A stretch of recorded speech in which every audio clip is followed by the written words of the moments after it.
the taxing income.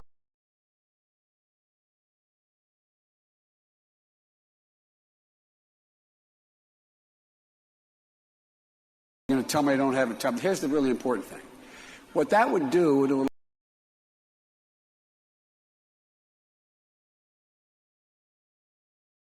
the first thing is Title I to use it for, to equalize teachers' pay, to make them competitive, to get people into those. Number two, it would provide for every single 3, 4, and 5-year-old to go to school, not to daycare, school. And what every study has shown of the great universities of late is that would increase by over 58% the prospect of that child, no matter what their background, 3 years old, school, full day, they in fact have a more than 59% chance of succeeding all the way through beyond high school. Yeah, a full day of school for 3-year-olds. Think about that. This moron wants to send 3-year-olds to a full day of school every day. 3-year-olds. Leave them alone, Joe. When we come back, we're going to talk to someone about a plan that's working in New York that copies what the Catholic schools have been doing for years. Stick around. We'll be right back. We don't need no education.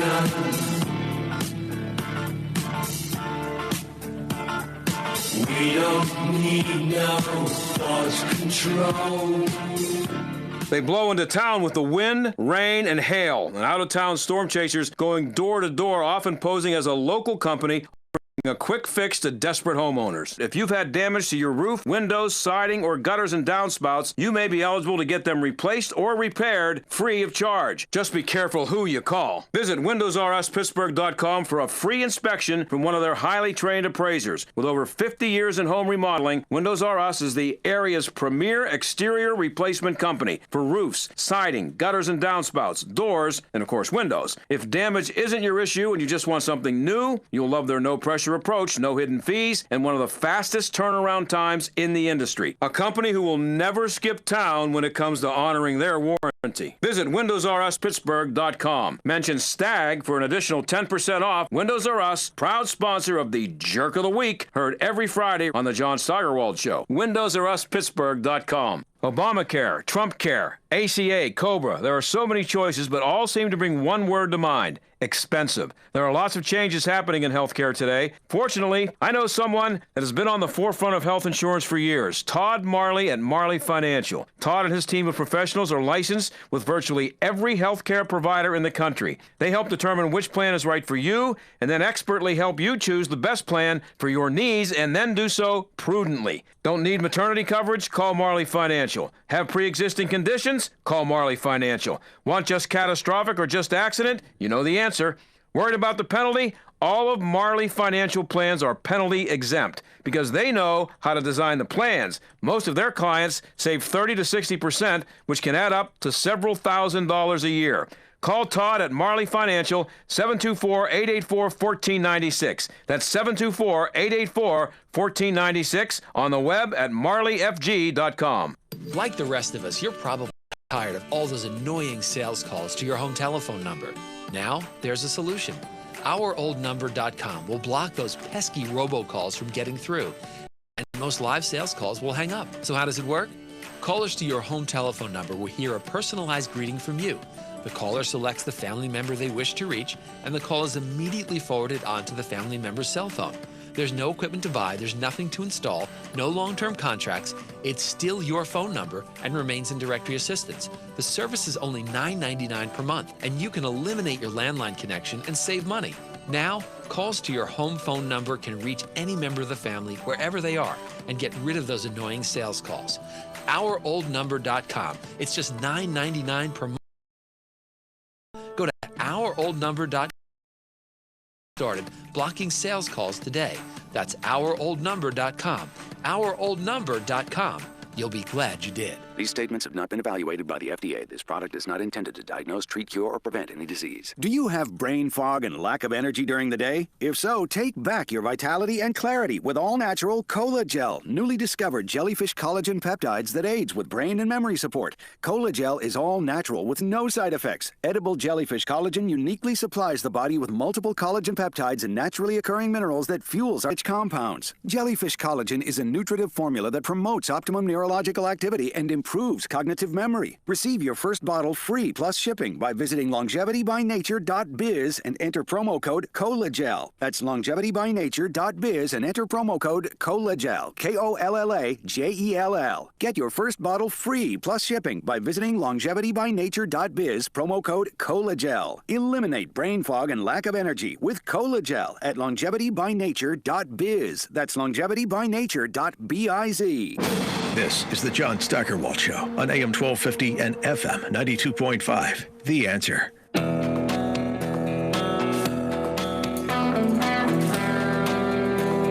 Now, before the break, we told you about the idiotic things that were said by the Democrats who were in town for a forum on public education on Saturday. Now we're going to talk to someone about what's been done in New York and some public schools there.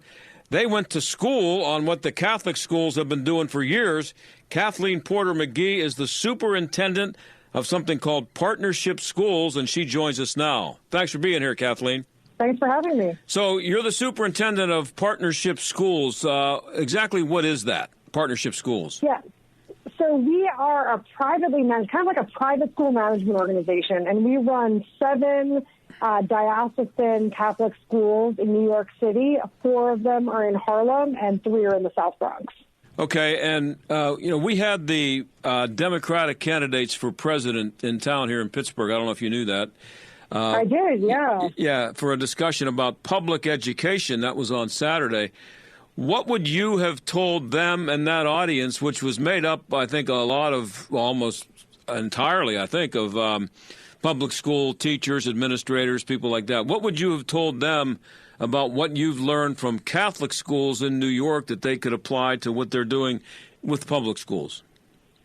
Well, I think there's a number of things. I think Catholic schools have a long track record of helping lift students and their families out of poverty. From the very beginning, Catholic schools in general and urban Catholic schools in particular were created to serve disadvantaged and often immigrant communities, and they've done so for half the price and often twice as well as the local public schools. And I think a lot of that comes down to our focus and our foundation of values and character education. And I think the fact that Catholic schools have a really clear mission, vision, and purpose, and they're unapologetic about what they believe and about the values they teach, creates a foundation upon which everything else, including academics, is able to really thrive. I went to Catholic schools through grade school, high school, and even a year and a half of college. And going to Catholic, at least especially grade school and high school, probably the 2 best things that ever happened to me. I was a terrible student and learned in spite of myself because of the schools I went to. But the difference, obviously, is that a Catholic school, and we just had a story here over the weekend also about the merging of multiple Catholic parishes here in the Pittsburgh area, where because enrollment in the schools is down, and I guess the number of priests available is an issue. And Catholic education, I don't want to say it seems to be going in the wrong direction, but it's struggling right now. And one of the reasons is because obviously you have to pay to go there, and it ain't cheap.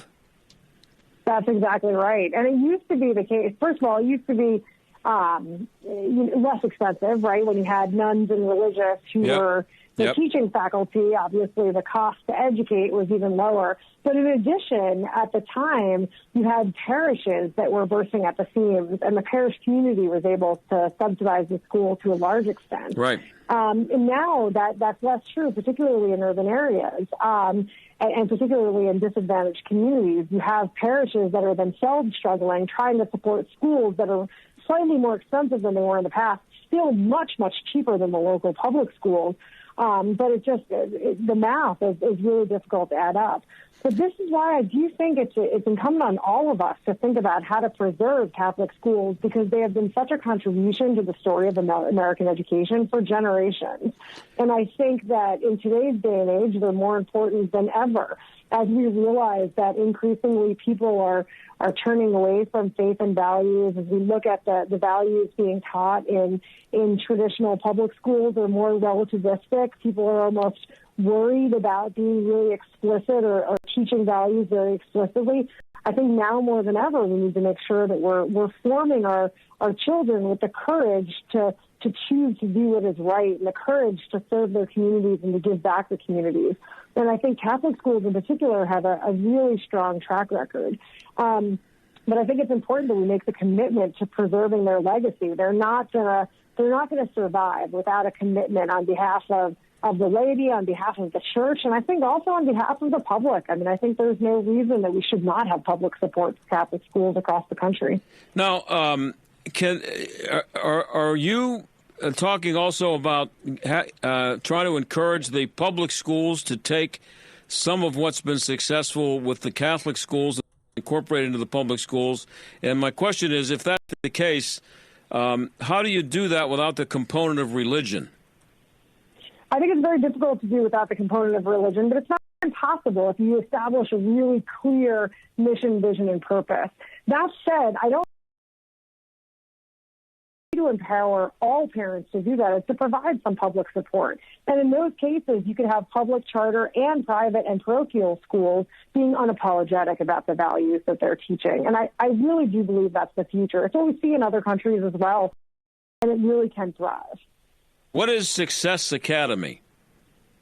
Success Academy is a network of charter schools, so public charter schools in New York City. They have, my goodness, now thousands of students in the New York City area. I believe that if they were considered a public school district, they'd be the 7th largest public school district in the state of New York. Wow. And so and why is Success Academy a good model for all schools or maybe other cities to follow? Well, so I think Success Academies has achieved a lot of, forget the word, but it achieved a lot of success with some really challenging populations of students, some students who in other areas and in other schools have struggled. And they have, I think, the highest, again, if you treated them as a district, they would have the highest performing school district in the state of New York, in spite of the fact that they serve predominantly low-income and minority students. So they have, in many of their schools, they got 100% of their students to pass the New York State math test and almost 100% to pass the English language arts test. And that's almost unheard of. If you look at the New York State averages, barely 45% of students are passing English language arts and barely 45% are passing math. So the fact that somebody like Success Academies can do that, I think there's a lot we can learn from that. So I think it's not enough. How does a kid get into Success Academy? I mean, why isn't everybody going to a Success Academy? Well, they do have a wait list, so there's a long wait list. There's a lottery. So essentially you apply for the lottery, and if your number gets picked, you're allowed to enroll. That said, it's a little bit, I mean, that's the simple answer to it. It's a little bit more complex than that. One of the reasons that Success Academy is controversial in New York, there are many. One of the reasons they're controversial is that some people believe they essentially, even though they have a lottery, they end up selecting students or selecting families. And the way they do that is, yes, you have to be selected by lottery. But then once you are selected, there are a number of hurdles. You have to show up. There are a number of hurdles that would be very difficult to overcome if you didn't have a two-parent household, if you didn't have deeply committed parents who didn't have to work all of the time. And so there are a lot of folks that say, well, that's not exactly fair, because in truly disadvantaged and struggling communities, parents would have a very hard time, jumping over the hurdles that Success Academy puts in front of you. But that also, if that's the kind of kids you are ending up with after they go through the process, isn't it more likely that your success rate is going to be much better because you start off with a better quality of? That's a lot in the Catholic school community as well. Is like look, we believe that all parents should have the opportunity to choose the school community that's the best fit for their child. I know for me, I'm a mom, I have 3 kids. I can't imagine if I was told by the government I can only go to one school and I had no other option except that school. And so what Success Academies does is it offers some options to parents who couldn't otherwise afford it. I think we should be talking about not just what lessons we can learn from success, but how can we expand the opportunities and the options for parents across all sectors. Because one of the downsides of Success Academy, there are a lot of upsides, but one of the downsides, if you are a family who's deeply committed to faith of any kind, Success Academies doesn't offer you that option. And so when we think about empowering parents and really serving communities and serving children, I think we need to be looking much, much more broadly at school choice. And I think that has to include a conversation about private schools and Catholic schools in particular. But, and I'm a big fan of school choice, but you know that the Democrats are not. And they are controlled by the teachers' unions who are the least likely to want to have school choice. How's that ever going to be overcome? Because, you're talking to somebody here, and we're talking to Kathleen up in New York. I think our schools stink. I don't have kids in school right now, but just what I see about test scores and reading and math proficiency and all the stuff that you see, especially about urban schools, and I just have the feeling that so many kids coming out of those situations start off with almost zero chance of having success in life. But there's also just a huge reluctance to try anything different.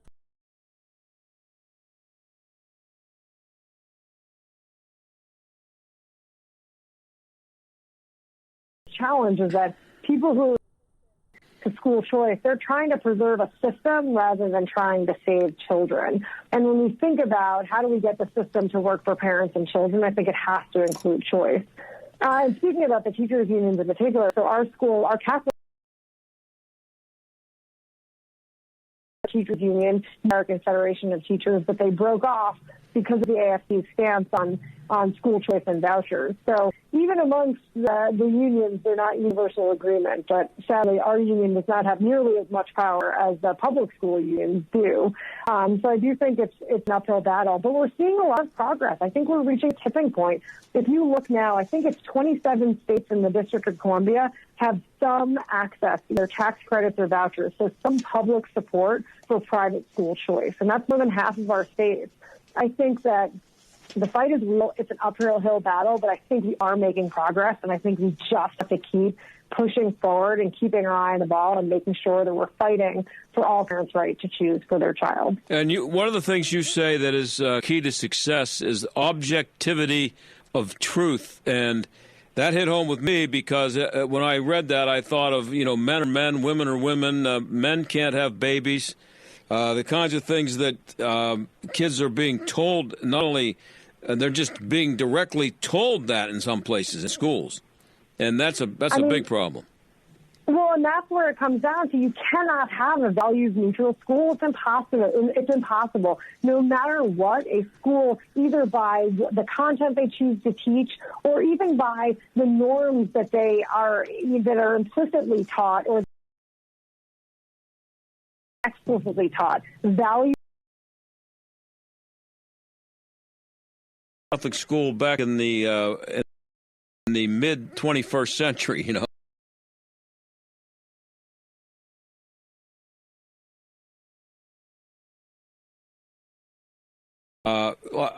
just the discipline and everything that I'm aware that I was aware of when I was in school, and what I know is not there anymore. But things like school uniforms, those kinds of things, could they translate to public schools if they wanted them to? Well, they've already translated to public charter schools. So charter schools or public schools who have adopted. I think what a lot of charter leaders did, to their credit, I don't blame them. They looked, 20 years ago when the charter movement began, they looked at urban Catholic schools and they said, look, urban Catholic schools are getting far better results than traditional public schools. Let's try to learn lessons. And so the lessons they learned had to do with the externalities. They looked and they said, look, there are uniforms, look, there is structure and order and discipline. And they adopted those practices. And that has helped them drive achievement results. But I think if you look at the results of charter schools, while achievement levels have increased, There are some other enduring long-term life outcomes that charter schools are still struggling to figure out how to achieve in their schools, but that Catholic schools, even when they struggle, are really seeing great success at. So college persistence rates of Catholic school graduates are very high. Catholic school graduates are less likely to be incarcerated. They're more likely to vote. They're more likely to follow what some people call the success sequence, which means first you graduate, and then you get married, and then you have the order, which has been correlated with staying out of poverty. And so graduates of Catholic schools, they exhibit all of these habits and these behaviors that are leading to long-term life outcomes that are so positive and that are helping to lift families out of poverty. And so that's where when we talk about how to help students and how to help children, both in Catholic schools and in public schools, I think we should be looking at those values and those habits that are being developed in Catholic schools and trying to draw some of those lessons. I have a minute left, and I'm up against a hard break, Kathleen. But everything that you're describing here, I think, begins with a commitment from the parents.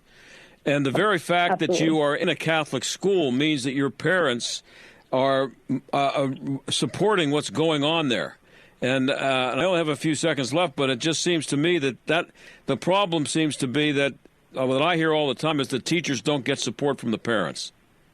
I think parents are enormously important, but I think sometimes we underestimate the level of involvement that parents want to have in their children's education if we ask them and if we help them. And we've seen that in our schools as well.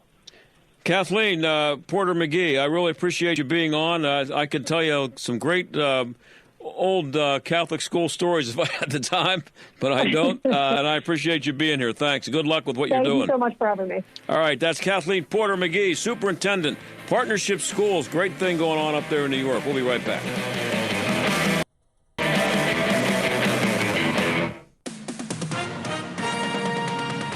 With SRN News, I'm Keith Peters in Washington. The White House is criticizing House Democrats for their 650-page impeachment report, which claims President Trump betrayed the nation and should be impeached. White House correspondent Greg Clugston reports. White House Press Secretary Stephanie Grisham tweets that the release of the impeachment report in the middle of the night underscored that the Democrat-led impeachment effort was a partisan sham. She also dismisses Senate Minority Leader Chuck Schumer's statement, hoping that fairness will prevail, as a laughable quote. On Wednesday, the House most likely will vote to impeach President Trump on charges of abuse of power and obstruction of Congress. However, he's expected to be acquitted in a Senate trial. Greg Clugston, the White House. Tornadoes strike in Louisiana, killing one. Winter weather hits Missouri as a powerful storm sweeps across the nation. On Wall Street, the Dow by 100 points. The Nasdaq rose 79. This is SRN News. Haul packages for a living? A gas-powered Mercedes-Benz Sprinter delivers. Transport people? A Sprinter van with 0% financing is a 5-star idea. If food delivery is your thing, then a gas Sprinter caters to you. And if you're a general contractor, the Sprinter with 0% financing nails it. With innovation, safety, and technology, Sprinter is built for you. And it's built for your bottom line with 0% financing. The Mercedes-Benz Sprinter, starting at just $33,790. And for a limited time with IRS Section 179, you could be eligible for up to a $25,000 tax deduction. Gas engine, 0% financing, and a possible tax deduction? Now that's a Sprinter that delivers. Mercedes-Benz. Vans, born to run. MSRP excludes all options, tax, title, registration, transportation charge, and dealer prep fee. Options, model availability, and actual dealer price may vary. See dealer for details about costs and terms. Only valid on 2018 or 2019 Mercedes-Benz Sprinter vans, excluding cab chassis. Qualified commercial customers only. Financing offer valid through January 2nd, 2020. Consult your tax advisor. For more information, limits may apply. Visit mbvans.com. It's getting harder and harder to make sense out of today's headlines. To stay on top of breaking world and national news with a Christian worldview and a faith-based perspective on what it means, turn to ChristianHeadlines.com. Log on to ChristianHeadlines.com for the very latest news, and then sign up for free daily newsletter to stay one step ahead of what's happening. Get out of the mainstream media rut with top news and positive headlines every day with ChristianHeadlines.com. Jay and Jordan Secular. Watch the circus continue. A Democrat attorney for the House Judiciary Committee got to make a 30-minute case on why they should impeach President Trump, but because of the procedural rules allowed under their impeachment resolution, they made up a rule that he could not be questioned or cross-examined. And people are questioning why the White House counsel's not there. because of stunts like that. Jay Sekulow Live, weeknights at 6, right before Larry Elder at 7, on AM 1250. The Answer.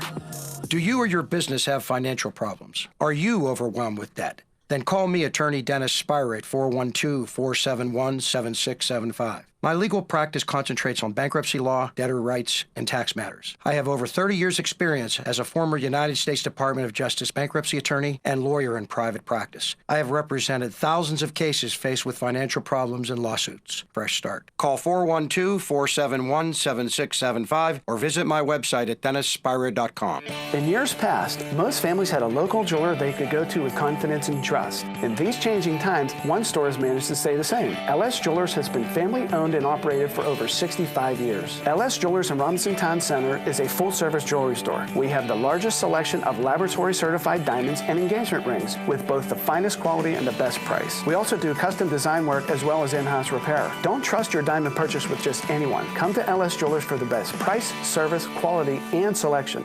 This is Jay Hagerman of Abernathy & Hagerman. Upon your passing, you wouldn't want a judge to decide who raises your children or how your estate gets divided. It is important to review your estate planning documents to ensure they protect what matters most. At Abernathy & Hagerman, we will work with you to establish an estate plan that nominates a guardian for your minor children and that your assets are used for your family's benefit. Judge for yourself. For legal help that lasts a lifetime, visit a-h.law. Hey Pittsburgh, this is Tunch Ilkin from my good friends at Calusi Chevrolet. Now through the end of the year, the Chevy employee discount is for everyone. Right now you can save over $11,200 off the MSRP on select 2019 Silverado All-Stars. Or you can save over $6,000 off the MSRP on select 2020 Equinox. These deals won't last, so hurry in now for the best selection. Check them out at Calusi.com. Find new roads at Calusi Chevrolet. AM 1250. The Answer. Weather. Cloudy today with intermittent light rain and snow this morning, followed by a little rain this afternoon. Snow accumulating less than an inch in most areas, but watch for slippery travel this morning. The high 38, then still cloudy tonight with occasional rain, the low 31. For tomorrow, cloudy skies with a passing rain shower in the morning, followed by a few flurries in the afternoon. The high 36. With your AccuWeather forecast, I'm meteorologist Isaac Longley. This is the John Steigerwald Show on AM 1250. The Answer.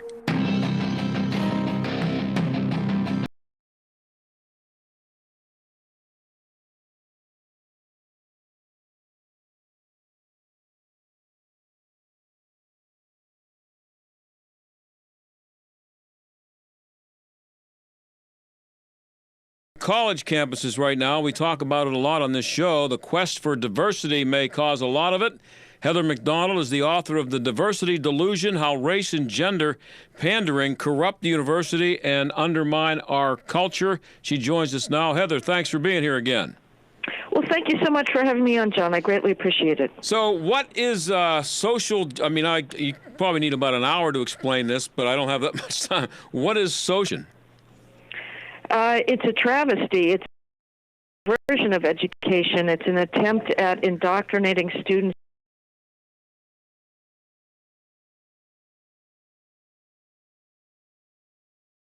that takes colleges and turns them into little engines of left-wing advocacy through classes in, race and gender oppression, having students do political projects on, protesting, whether it's ICE or the police, none of which has anything to do with the educational mission of a school. Well, I went to college in the 60s, and lived through the Vietnam protests and all the stuff that was going on back then. There was plenty of politics in the air, plenty of demonstrations. Students were getting, politically involved. How has it changed since then? Well, for one thing, it is very inner-directed. It is very narcissistic. I think that we made a mistake in thinking that student opinions on the Vietnam War were worth very much. Students, by and large, don't know enough about the world to be treated as, sources of truth and insight. But one can argue that that was a major national political issue that certainly affected students personally, those who were worried about getting drafted. What the sources of much social justice campus agitation is today is a preposterous claim that to be a student on an American college campus today is to be the target of nonstop discrimination and oppression, and to be at risk of one's life from bigotry. This is a view that's encouraged by campus diversity bureaucrats and by many faculty. It is a view that is completely delusional. Students today are extraordinarily privileged. There are no bigots on an American college campus. They are students, particularly females and underrepresented minorities, are greeted with open arms. In the case of so-called underrepresented minorities, which is a code word for blacks and Hispanics, there's not a single selective college in the country that is not employing racial preferences to admit them, that is admitting students with test scores that are vastly below those of their white and Asian peers. And why do they do that? Because the schools are so desperate to engineer a critical mass of minority students. So the claim that students are oppressed and victims is just ridiculous.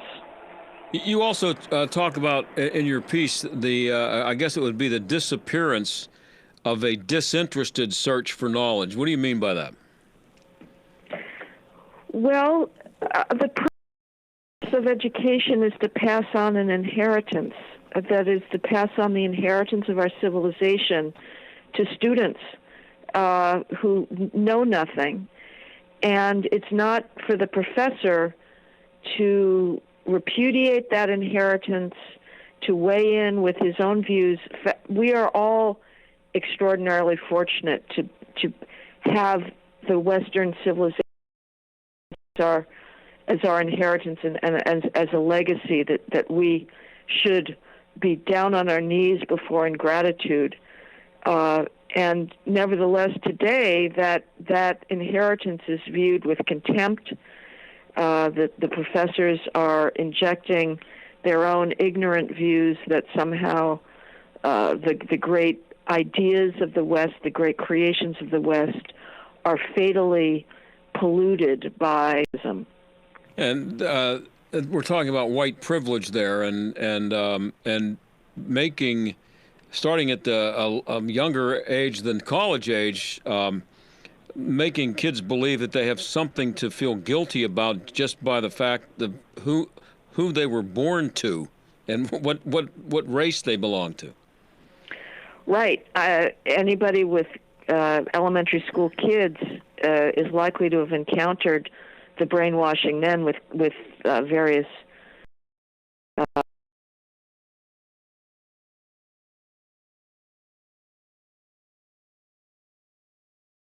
not just colleges, but American society in general is defined by sexism and racism, is that we are very rapidly unwinding every meritocratic standard, every colorblind and sex-blind meritocratic standard that seeks to get the best possible person for a job or for a research position in engineering and physics in favor of irrelevant basis of race and sex.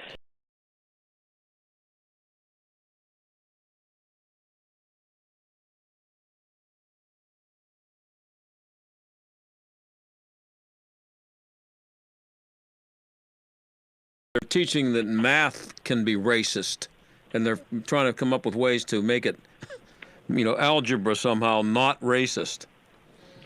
Well, that's happening everywhere. Ethnic studies are happening everywhere. And California, here in New York City, the chancellor of the school system is putting all of his administrators and teachers through social justice training to teach them, especially if they are white, that they are the bearers of white privilege. And yes, mathematics has been in the crosshairs since the 1990s because there is an academic skills gap. Black students, on average, and there's always exceptions, and there's always, stellar highly competitive students of any racial and ethnic group that leave everybody else in the dust, but on average, there is a massive gap in the math and reading skills of black students and Hispanic students to a slightly lesser extent compared to whites and Asians. So instead of tackling that head on, or instead of the culture taking responsibility for itself, we're instead just saying math is itself racist. Unbelievable. We're talking to Heather McDonald. She's the author of The Diversity Delusion, How Race and Gender Pandering Corrupt the University and Undermine Our Culture. We hear all the time, Heather, about how students are afraid to let their professors know that they disagree with them. Didn't that used to be considered kind of a good thing in a classroom?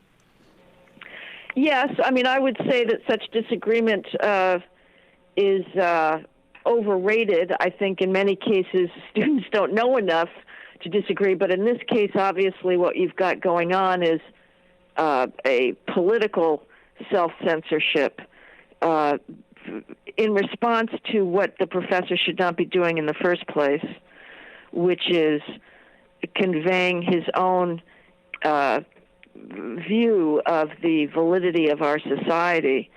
This is, I was going to say his idiosyncratic view. Well, unfortunately, it's not particularly idiosyncratic because it is now the view that dominates American higher education, which is to teach students to think of themselves as either oppressors or oppressed. But, that is a view that a professor simply, that's not his role. His role is to be a neutral conveyor of facts, knowledge, and evidence, and students in many cases should just simply humbly understand, say, whether you're learning German case endings or the causes for the spread of civilization in the early Mediterranean. A student doesn't know enough to say, well, I'm going to debate you on that. In some cases, certainly a debate is called for, but I think that the transaction should really be one from a professor who is a source of knowledge to the student, who should accept that knowledge, in some cases, not all, with gratitude. One way to find out how little you know might be to try to have a debate with a college professor, but it depends on how the debate goes. You're reminding me of my dad when I was a teenager. I would argue with him about things, and the argument would get about 30 seconds along, and he would end it by saying, "Just remember, you're 14. You don't know anything about anything." That would be the end of the discussion. Yeah. And he was right. I know. I didn't think it at the time, but I know now he was right. He was absolutely right.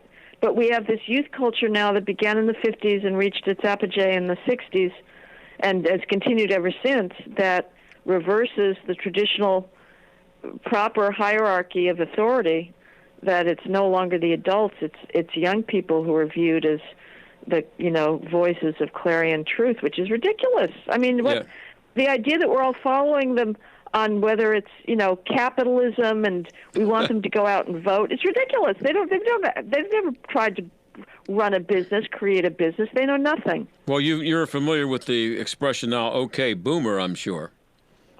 Yeah, I've never quite grasped it in context, but it's certainly quite ubiquitous. Yeah, it just dismisses anybody who's over. When we were kids, it was anybody, you don't trust anybody over 30, so it's kind of the same thing. And it was stupid back then too. But you also point out that this is amazing to me, criminal law professors have actually given up teaching rape law. Why would that be?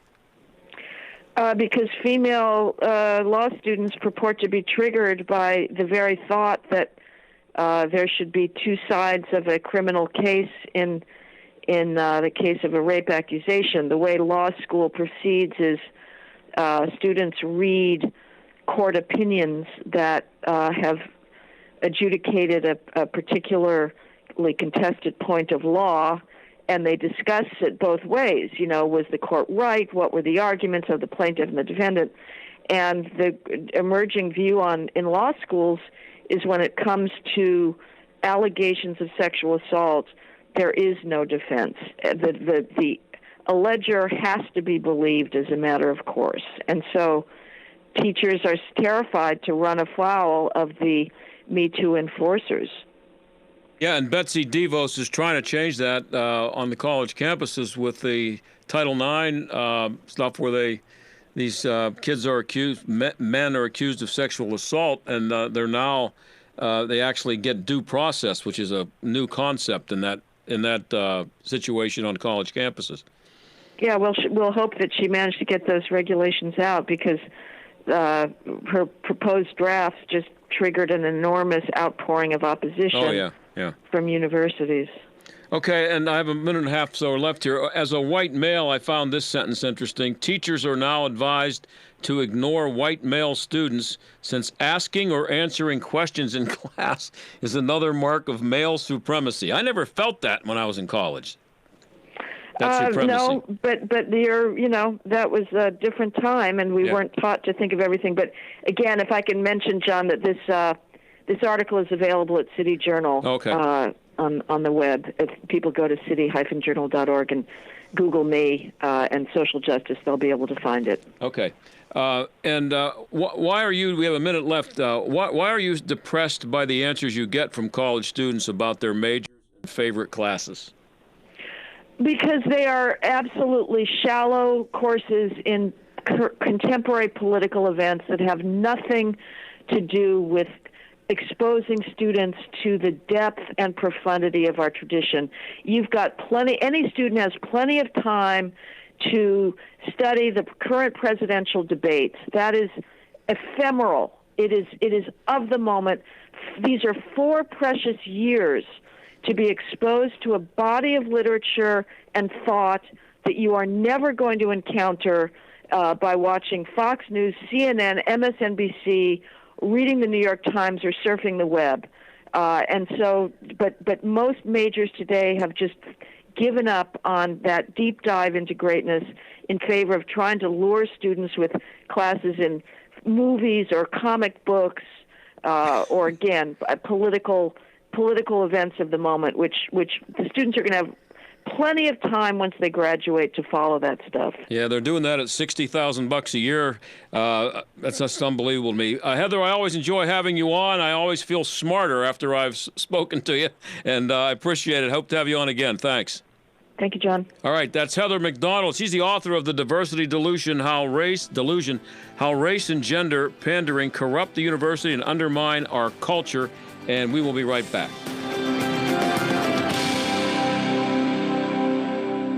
We're living in a very successful, affluent society for many people. Yet it's also true that there are people that are being left out of that. And how do we reach those people? Jarrell Gilliam, Executive Director at Light of Life Rescue Mission on Pittsburgh's North Side. So part of what Light of Life does is that we help them in our education and employment program to connect with workforce development, to look at the skill gap that exists. And so we're partnering with places like the community college. We're taking our clients, once they are clean and they are ready to move on, now they can actually get credentialed in an area where they can be hired to work with UPMC or Google or Amazon or these other places. And so it provides an on-ramp for those who are left out to get back involved in society.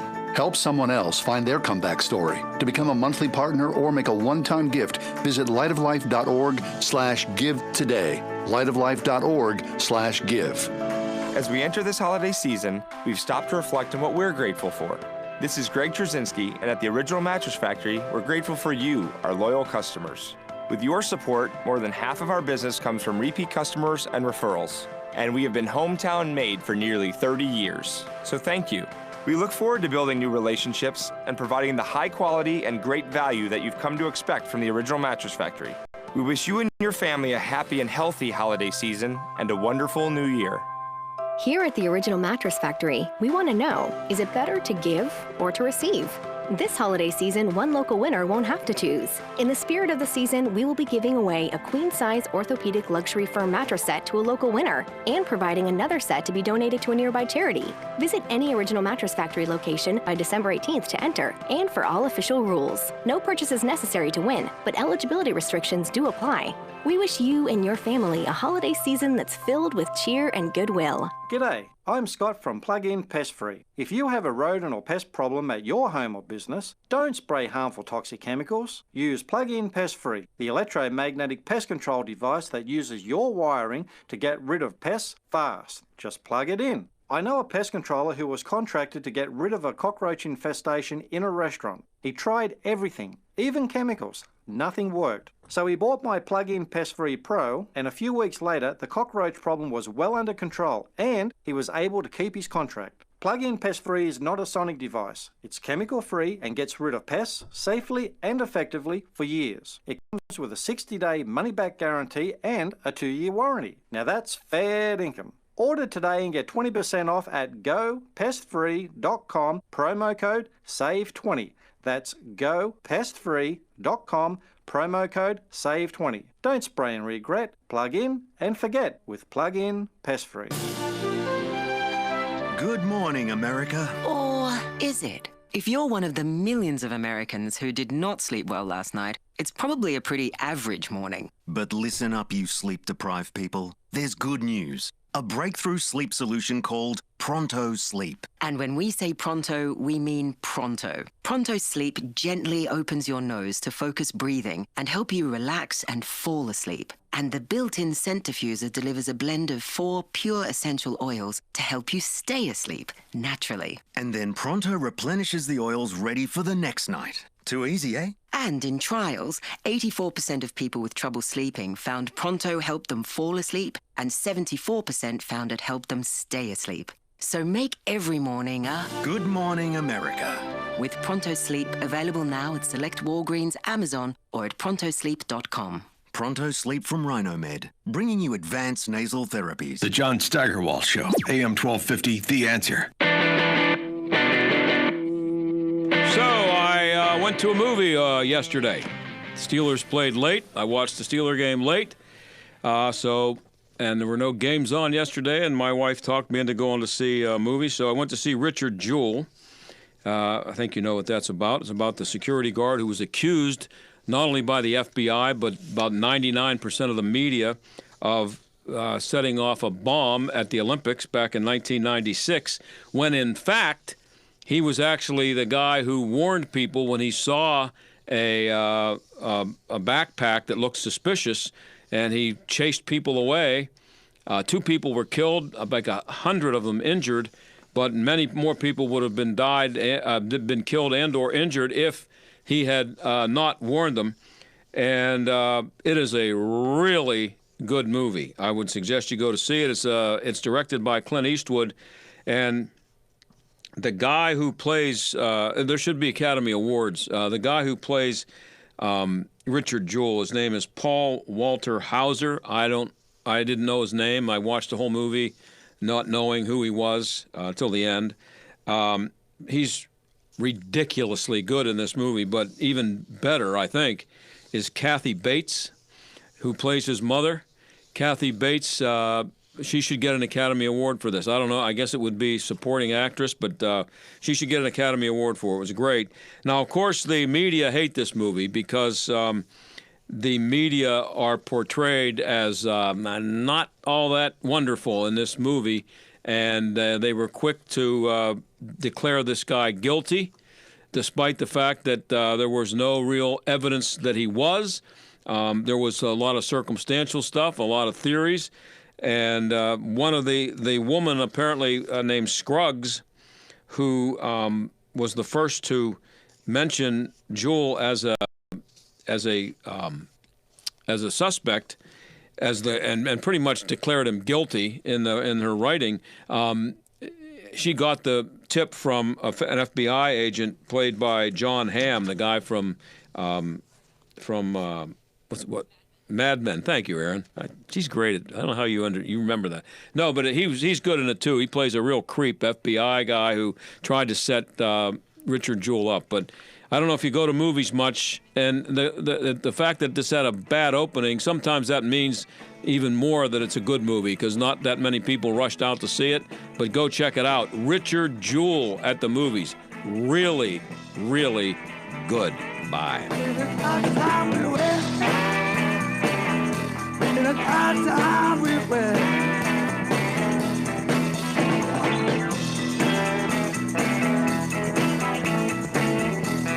John Steigerwald Show is a production of AM 1250 The Answer and Salem Media Group.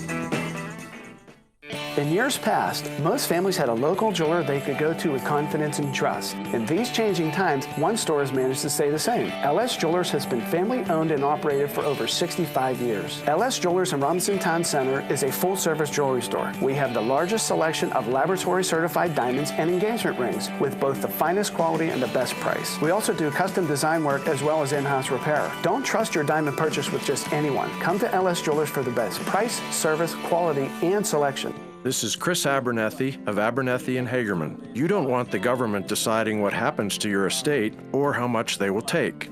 At Abernethy and Hagerman, estate administration is the heart and soul of our practice. We have the experience to help not only plan, but administer your estate properly, to protect your assets, minimize taxes, and ensure that your inheritance gets to the ones you love.